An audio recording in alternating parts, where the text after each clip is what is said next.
looking forward to this next panel that I would invite to join me on stage now. That we're going to be discussing some of the regulatory challenges on the pathway to climate-smart food and agriculture. And so joining us on stage as soon as we get that set up here will be Steve Heckeroth, the founder and chief innovation officer of Solectrac, Adam Tarr with Invariant, Scott Dahlman, the director of state and government affairs for the Western region at CropLife America, and Vonnie Estes, the vice president of technology with the International Fresh Produce Association. Would again encourage all of you, as we're going through this conversation, as we're going through this dialogue, pull out your phones, engage with us on Slido. Let me know if you've got a question to submit to the group, a question that you'd like to see one of our panelists answer.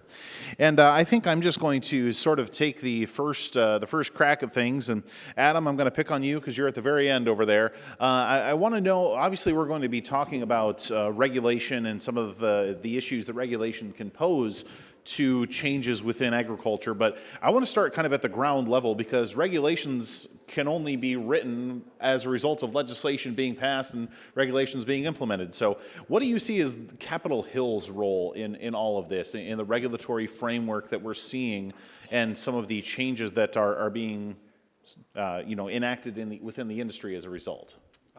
Thank you, Spencer. Can you all hear me okay? Good. Yeah. And thanks for having me. It's a good question. I think as you think about Congress and actions that Congress may or may not take in the coming months and years with respect to climate, smart ag, and resiliency, you're going to see sort of a continued focus, not so much on regulations, but on voluntary incentives, which of course is the role that Congress and the USDA have traditionally played in this space, whether that be incentives through the Natural Resources Conservation Service or the Farm Service Agency, or potentially new things that are being talked about with respect to maybe incentives on the lending side or on the crop insurance side. Adam, I want to go to you next because so much of the regulatory standpoint that we hear about, it seems to impact, frankly, products that are under CropLife America's membership and jurisdiction. So with that in mind, how has the regulatory framework and changes that we've seen within it the last decade or so impacted CropLife and its members? Yeah, I think it's been increasingly difficult as we see a number of changes occurring over the last decade and more of a focus on becoming stricter on products, removing products from the market, and just more and more evaluations. We're struggling with timelines we want to be innovative and we want to bring new products to market, but it's becoming increasingly difficult to get those products to market through the current regulatory structure, just with the lack of resources we have within the agencies to continue to process those products, to register those products. And we believe in the robust regulatory structure that is there, but we still need to have that process work in a way that allows us to move forward in the industry. Vonnie, as we look at this from sort of a technology and innovation standpoint, so much of regulation deals with things that are, perhaps new technologies, new and emerging innovations. How is that coming across your desk at IFPA? How is the regulatory framework impacting the technology that you and your members are looking to deploy? Well, I think a lot of the problems that we've talked about today, there are technology solutions that are being developed for those types of issues, but it's just a point of how do we get it from R&D all the way to the growers and get them using them. And growers really want to grow using less inputs that cost them less money on less land to be profitable, sustainable, and follow all the regulations. Like, that's what they're trying to do. And so how do we develop and regulate and get through the regulatory process all these new innovations? And so, it's our job to get the tools to them so that they can use them. And I think there's a little frustration of things take longer than they think, or they're unpredictable. They don't really know when things are going to get registered or re-registered. So I think there's a lot of excitement about the new innovation, but there is also, how do we get this in a way that we can use it? Well, and Steve, you've kind of had an up-close seat to a long-running regulatory issue that's been unfolding in the state of California, and we saw a new but similar chapter here recently with tractor technology and looking to get an approval within the state of California on that. Wondering if you could share your thoughts on how you've seen the regulatory approach within the state of California perhaps change or evolve, or has it always been the way it is for the time that you've been working with it? Well, it is evolving, but I think that there's been way too much lobbying and pressure on the regulatory agencies to do industry's bidding. The first zero-emission mandate ended up getting lobbied and sued out of existence, and it put electric vehicles behind another 20 years. The farmer program that CARB came up with 4 years ago, I've been making electric tractors for 30 years, and I've been trying to get those into the program because they're actually a way to stop using fossil fuel and creating climate change. And it's been a really long road to do that.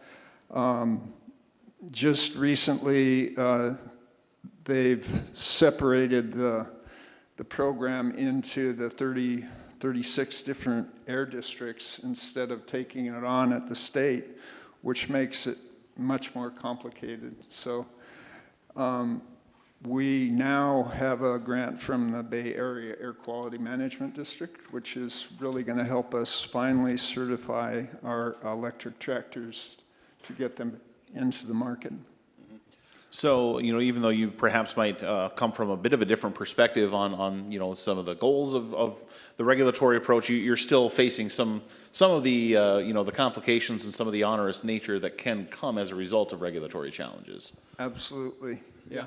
Okay, very good. So, just kind of keeping the conversation going then here, at a certain point, regulatory structures need to exist, but how can perhaps regulators be better informed about the challenges that you're facing? And I'd like all of you to approach this to a certain degree, but how have you found has been the most fruitful approach to make sure regulators are better informed about the goals that you have? Well, I think they have to look at the challenges that we're all facing, the climate change crisis, and make it easier for new innovative products to address those challenges, both on the state and the federal level.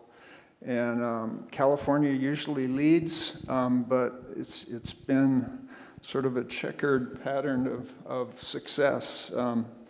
And I hope that now that everybody acknowledges the situation we're in, we'll be able to move forward much more quickly and get solutions out there, because you can't sequester carbon if you're using a diesel tractor. Vonnie, your thoughts just in terms of the regulatory education process and how that has worked for IPA? Yeah, I think, well, until PMA merged with United, we didn't do a lot in regulatory. So now we're great at that, and we have that under our belt as IFPA. So I think I can speak more from past roles that I've had in really working in biotech. I think a lot of it comes with education, and I think it was said earlier that it's hard for regulators to regulate something they don't understand. And so I think in some of these technologies that are foreign and are technical, it's kind of incumbent on us to educate and explain what the benefits are and really go through, how this could be a benefit to use this technology and develop it. Mm-hmm. Adam, your thoughts on when it comes to regulatory education, some things that you've seen work, some challenges that you've encountered? Yeah, I think it really does just come down to, sort of constant open dialogue and communication. I spent some time at USDA, and that was one thing that we strive to do. Of course, you have to just be careful that you're not creating an appearance of too close of a relationship between regulator and regulated, but open dialogue in this space is absolutely vital. Mm-hmm. Well, and Scott, bringing you back into the conversation here, obviously the regulatory framework that is faced here in California has had the tendency to permeate into other states to a certain extent. With that in mind, why is it so important to get regulation right in California?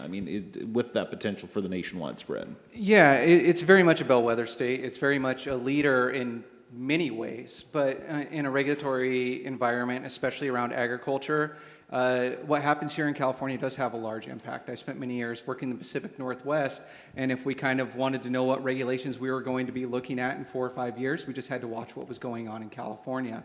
So as you mentioned, because of that, it's very, very important that we are able to get good, smart regulations out of California, because it definitely can influence other states. And I think that we can learn a lot when we look at what happens in California, because it is so diverse in the crops it has and the different types of agriculture that it has, that it really does become a good testing ground, but it makes it that much more important that we get it right here. Mm-hmm. Well, and not to be too flippant, but you say it's important to get good, smart regulations. I mean, some people would view that as an oxymoron. Is the smart regulatory approach possible, do you think? I mean, I am a very strong believer in good public policy, and that there are good regulations, that there is a reason that we have a regulatory structure, and that is important to have. But it needs to be something that works, that recognizes the realities on the ground, and it allows the people who are being regulated to still flourish while protecting people, the environment, the state in general.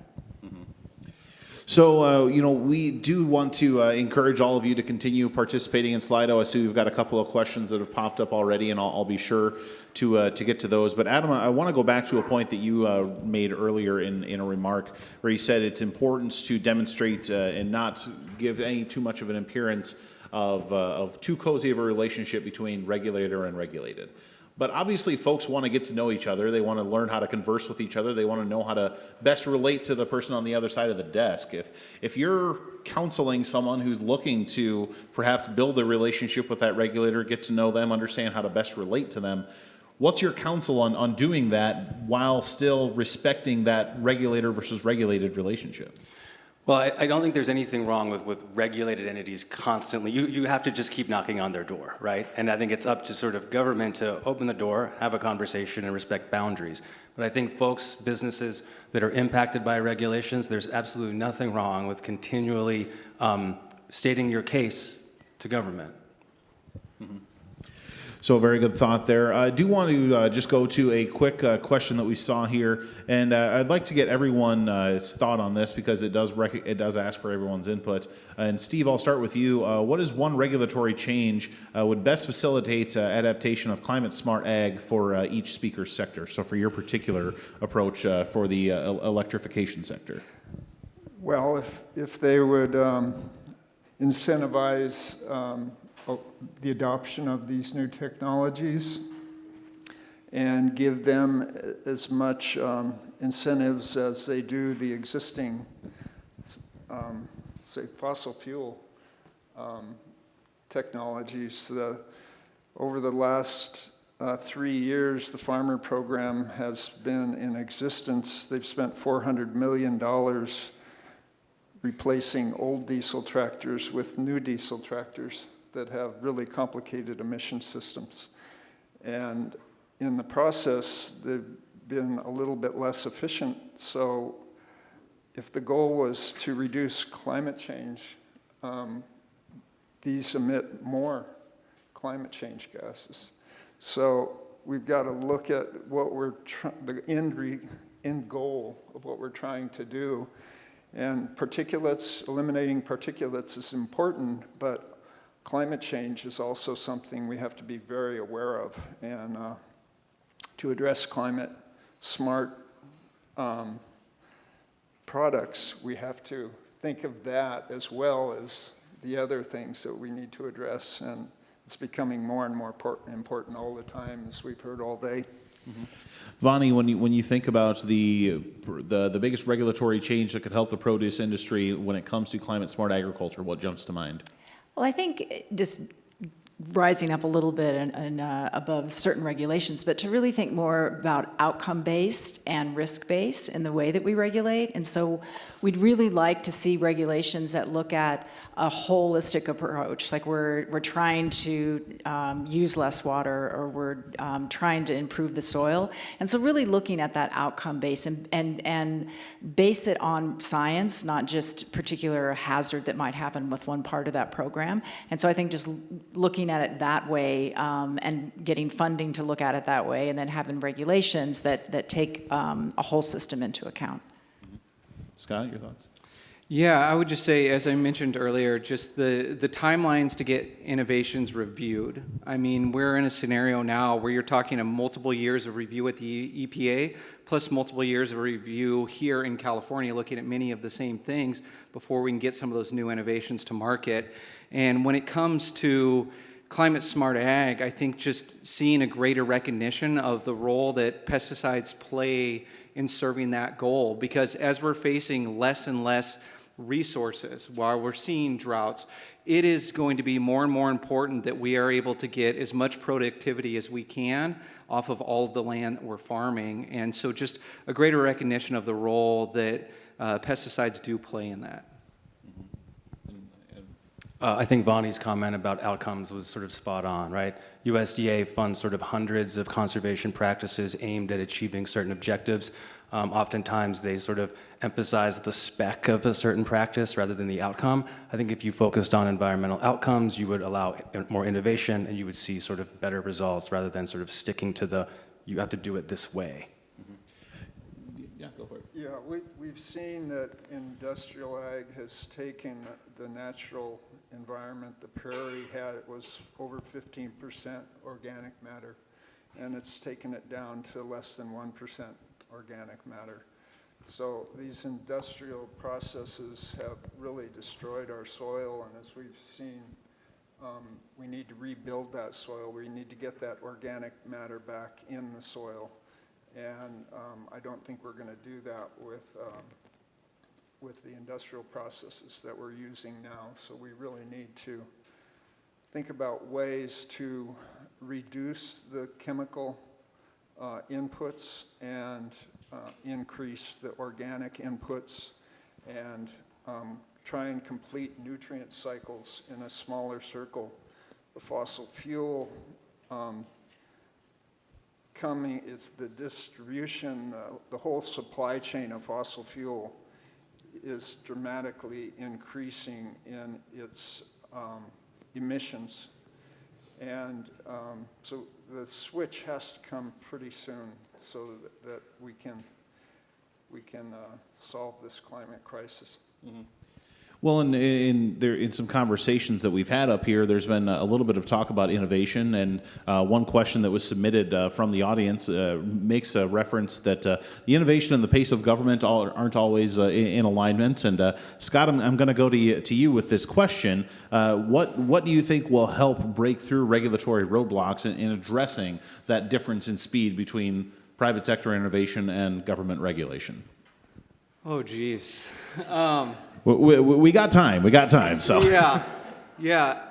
I think that it's just making it more of a priority to focus on bringing innovations to market. So just more of a focus by the regulatory agencies, and just a willingness to adapt to new technologies that might look a little bit different.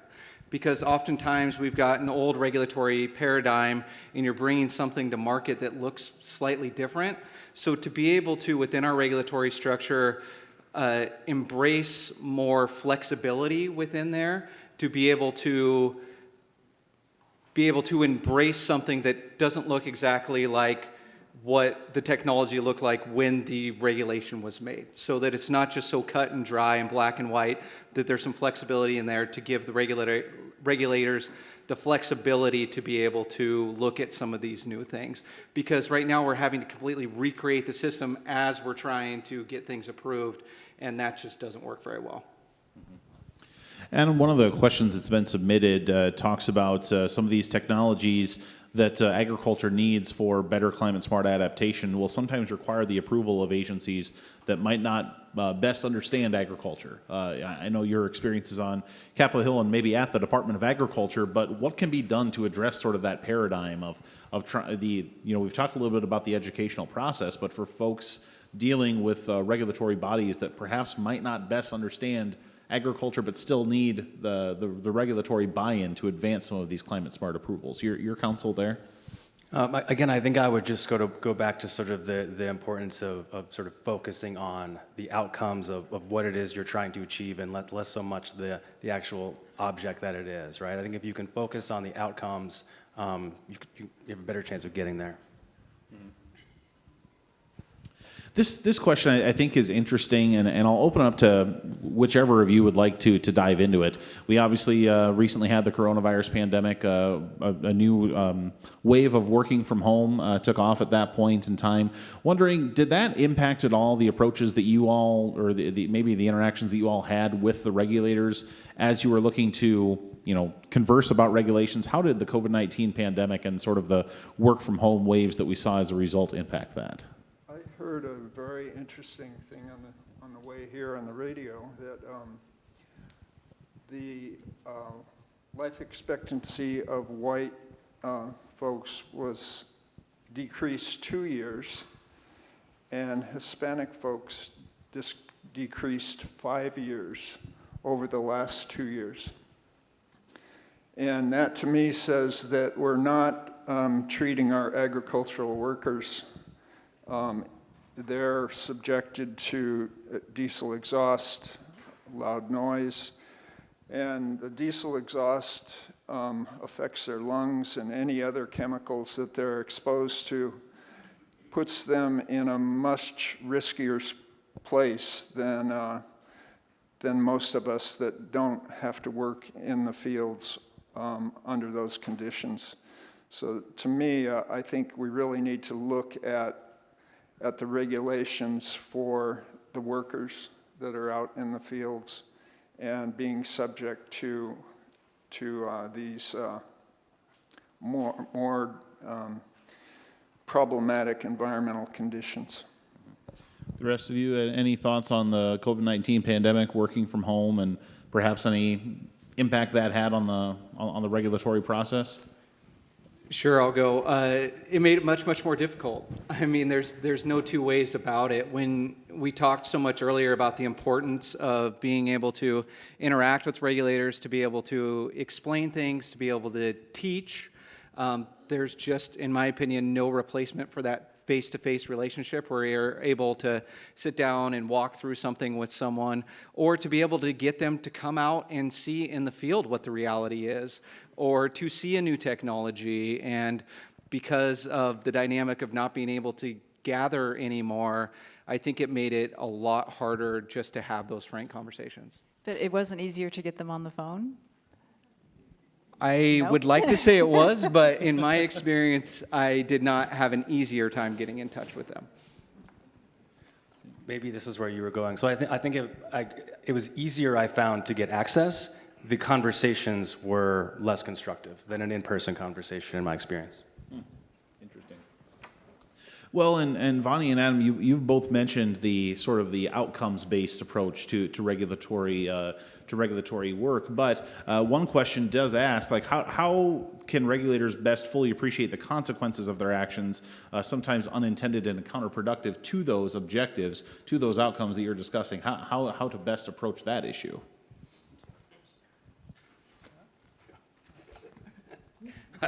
I don't know. That's a really good question. We should have a regulator here to answer that. Oh, very good. So looking at the subject of just regulatory approaches and the fact that, every law does require a just amount of regulation, as we said at the top of the conversation here with Adam. I do want to kind of just go through the line of panelists here and just kind of go through what you have found to be best practices. I know we've discussed building bridges and et cetera, but as we work across the stage here, what have been best practices that you have found in terms of, and I'll actually start with Scott on this, but best practices that you found in terms of addressing regulation that perhaps you're a little bit concerned about from an industry standpoint to work toward positive outcomes for your industry. Yeah, I mean, I think the biggest key in any of this is just getting people to interact with regulators who are able to tell their story. So I'm someone who does government affairs, and I can tell the story of what a grower goes through, what an applicator goes through as they make the decisions, go through their IPM processes on a farm and what that looks like. But when I can get an applicator that's able to come interact with those regulators and talk from a firsthand perspective about the decision-making tree they go through and why they do the things they do, I have found that to be much more impactful for that regulator, because they're really getting to interact with the person who is having to deal on a day-to-day basis with the potential consequences of the regulation. And I imagine they have a little bit more of a hands-on lesson that they can share with that regulator as well. Very much so. I mean, again, I can tell somebody else's story, but that's never going to be as impactful as them being able to tell their own story. Yeah, I think certainly on that side of bringing growers in and bringing people in that say, we need these tools, this is how these tools will help us, this is how it's going to help my whole operation. I think another side of that is bringing in the people developing the technology and really have them talk about the science and talk about the care that they're taking and the benefit that the technology is going to give. So I think having both of those things are really important for regulators to understand the science that you've been through and all the safety measures you've taken to develop this technology, and then here's a person that's going to use it and it's going to improve their operation. I'd say it's really important for regulators to keep in mind what they're trying to do and not pay so much attention to the people that are trying to convince them to do something else. I went through the 10 years of the zero emission program and watched, and sometimes I was the only one from the public in the room, and there was maybe 20 or 30 lobbyists in there telling CARB what they should be doing. And it was, it went against it slowed down where we needed to go. We needed to get to a solar electric economy as quickly as possible, and that the overwhelming lobbying from the fossil fuel industry and others didn't make that process work as well as it should have. I think it has to come from the public, and it has to come from the mission that they're trying to solve, not be swayed by industry as much as it is. I would agree with the best practices that have sort of been shared. I would just add, I think, the importance of developing a relationship early and sort of maintaining it and informing the process rather than coming in at the end with your hair on fire. Totally understandable, but I think you'll find better results if you are sort of continually engaged in the process. Very good. So sort of stay involved. Don't show up. I think the hair on fire. We won't name names, but I think we all know of instances where that has taken place. I want to bring something into the conversation here that we haven't really touched much about, and that is of course, the recent statewide debate about automation within tractors and whether or not that's the regulatory approach that we've seen take place there. That's an instance where we saw automation, as my colleague Brad Hooker has covered. It eventually was rejected after a pilot program. But wondering from all of you, are there lessons that can be learned from that instance where an entity brought forward a project, was given the opportunity to take part in a pilot, but maybe did not receive the outcome that they were looking for? Are there lessons that can be learned there from that approach? I'll go again. Yeah, I think it's important to get the non-AI products thoroughly working as well as they can before you do the robotics. So if you do the robotics first, then you're not actually solving the main issues of that are necessary on the farm that have been done for generations. And you're also eliminating workers, which is, I consider food to be one of the highest callings there is. And if it's totally automated, I think people will miss out on that miracle of plants growing that is so important to all of us in this industry. I would challenge that a little bit. There's a lot of jobs to do on a farm, as you know, and the back-breaking job of hand weeding and the back-breaking job of leaning over with a knife and cutting romaine lettuce. I'm not sure anyone loves that. So is there a way to automate some of those things and then rise those people up, to a different job that is less dirty, less dangerous, and more fulfilling in some way? So I think there's so many jobs that need to be done on a farm that we're not going to automate them away, especially given we don't have enough workers. So, I hear what you're saying, but I think we can maybe give them jobs that are a little more satisfying than some of those others. Yeah, I'd agree with you that there is a lot of backbreaking work. I think there are tools that we can develop that don't rely on fossil fuel that can do those tasks, and then we'll have the best of both worlds. I want to change the subject a little bit here and go to a question submitted by the audience. And Scott, this goes back to a similar line of thought that we had earlier, but someone's wondering, how does the extended length of time for the California state regulatory approval for agricultural chemical products impact growers in the state? What has that impact been in your mind? Well, it definitely just leaves them with fewer options, especially as further restrictions come on some of the legacy products or products that have been around for a longer time. And as we're seeing more restrictions put on those, or as we're seeing even the cancellation of some of those, now growers are having a tool taken out of their toolbox without being able to get another tool put into their toolbox. And so it can leave them in scenarios where you might even have some crop pest combinations where you no longer have options anymore. If you end up with that particular pest, now you do not have a way to treat that and could have significant crop loss. So the more we delay getting in these newer products, and oftentimes these newer products are further developed than the older ones. They can be more targeted, more environmentally friendly, and easier to use, safer for the environment and safer for people. And the longer we delay those coming to the market, the more we're losing the benefits. Is the state losing out on opportunities then that are perhaps being pursued in other states, other countries, as a result of this slower regulatory process? Oh, most definitely. I mean, the products that you see, especially when you're talking about new active ingredients that are being approved in California, by the time they're approved here, you're talking a good 3 to 5 years plus from where they're already being used in the rest of the country already.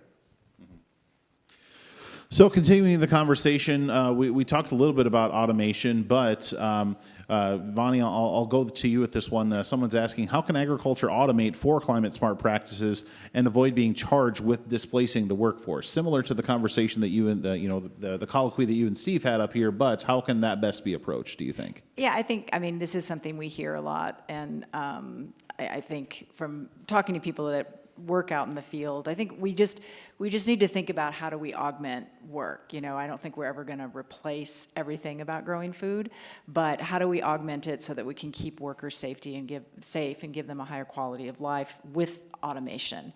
And one thing I would also say about automation and precision farming that's exciting in this whole scope of climate smart is if we look at some of these weeders that can be, electronic or battery operated, that can go in and use a really, really small amount of chemical. And so when we're saying we really want to use less inputs, if you can go out there and with computer vision see the weed before you can see it even with your eye and spray a really small amount targeted onto that weed, we're going to use a lot less chemical. We don't have to go through the field as many times. And so I think there's a lot of looking at climate smart agriculture and using less inputs that is going to be really positive. And two, looking at some of keeping the registration of some of our products, if we're using a lot less of them, I think we can make some arguments of keeping certain products in a rotation as well.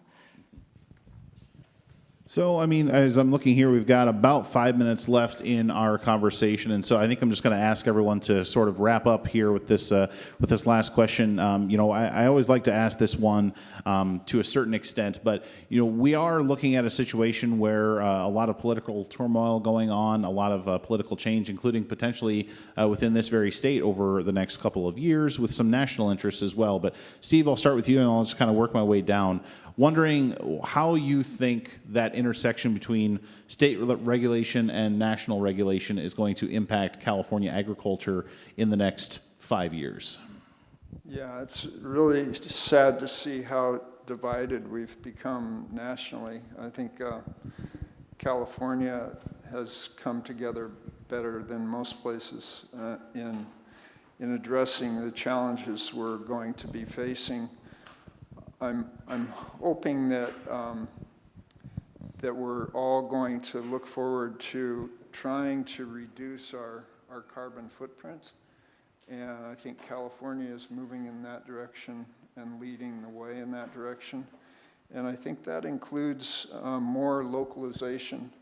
I think the long supply chains that service all the equipment and all the things in industrial farming are not going to be sustainable in the future, as well as what we heard about the shipping problems when you're growing a monocrop and you have to ship that all over the world.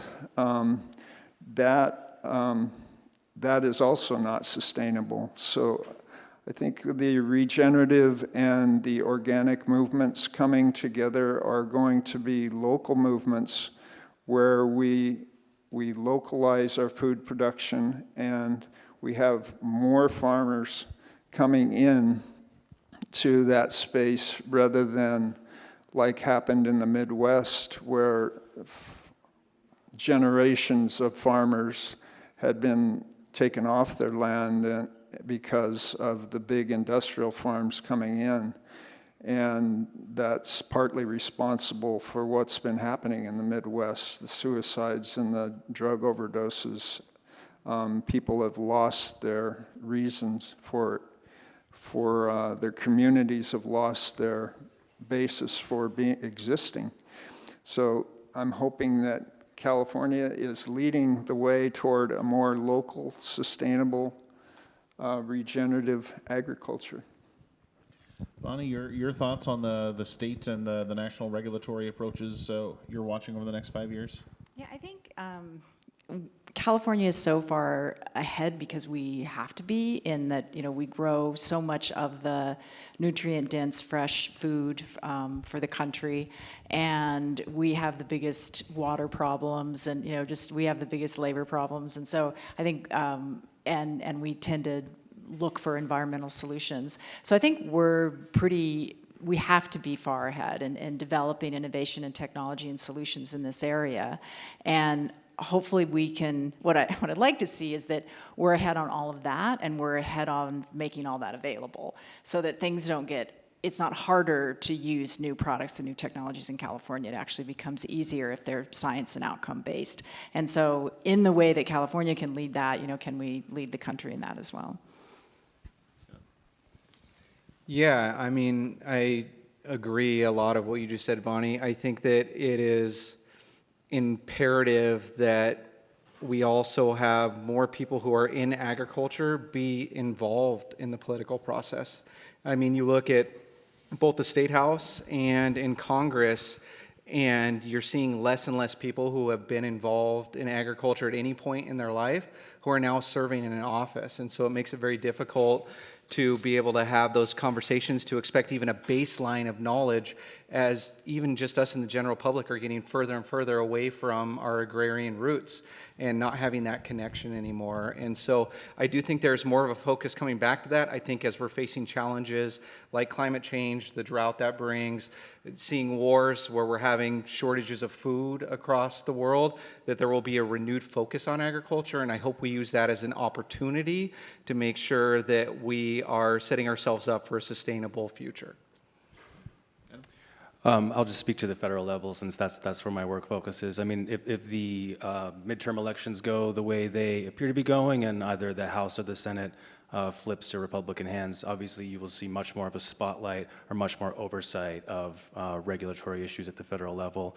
And then sort of thinking further out to your question about 5 years, I'm not a lawyer, but I think it'll be very interesting to see what this Supreme Court does on some of these big questions that may come their way with respect to federal regulatory power. Very good. Well, a lot of interesting conversation. Please join me in thanking our panel.